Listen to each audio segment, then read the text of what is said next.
आत्मा अनात्मा, शरीरामध्ये आत्मा आहे हे खरं आहे ना? होय महाराज. मग तो कोणत्या स्वरूपात असेल? मिश्र, संमिश्र? संमिश्र.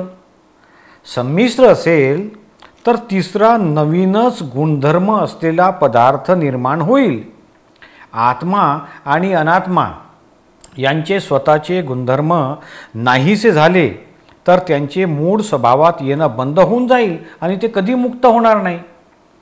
दादाश्री म्हणतात, मी तुला समजावून सांगतो की हा जो आत्मा आहे तो मिश्रण स्वरूपातही राहिला आहे आणि आत्मा व अनात्मा दोन्हीही आपापले गुणधर्म धरून राहिले आहेत व ते सुटे पडतील अशा स्थितीत आहे. उदाहरणार्थ, सोन्यामध्ये तांब, पितळ, चांदी सर्व धातूचे मिश्रण जर केले तर कोणी वैज्ञानिक त्याचे गुणधर्म पाहून वेगवेगळे करू शकणार की नाही आणि ताबडतोब ते सुटे पाडता येईल ना? त्याचप्रमाणे आत्मा व अनात्मा यांचे गुणधर्म जो संपूर्णपणे जाणतो आणि जे अनंत सिद्ध पुरुष, ज्ञानी पुरुष आहेत ते नक्कीच हे आत्मा व अनात्मा सुटे पाडू शकतील. आम्ही ह्या जगाचे प्रथम श्रेणीचे वैज्ञानिक आहोत, दादाश्री म्हणतात.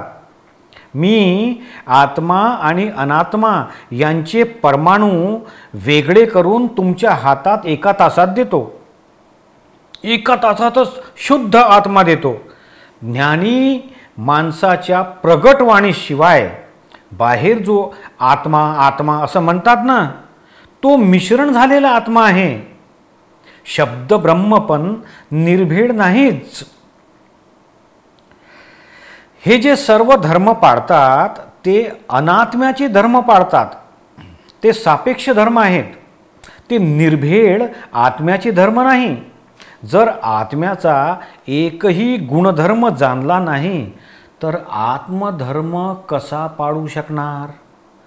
हे तर तुम्हाला ज्ञानी पुरुष जोपर्यंत सापेक्ष सिद्धांतातून सत्यामध्ये आणत नाही तोपर्यंत तुम्ही सत्य धर्म पाळू शकणार नाही. हे आमचे महात्मे आहेत ना, हे तुमच्यामध्ये आत असलेल्या परमेश्वराला पाहू शकतात, त्याचे दर्शन करू शकतात, कारण आम्ही त्यांना दिव्य चक्षु दिलेले आहेत. दादाश्री म्हणतात, हे जे तुमचे चक्षु आहेत ते चर्मचक्षु आहेत आणि या चर्मचक्षुच्या सहाय्याने फक्त नाशवंत वस्तू दिसतात.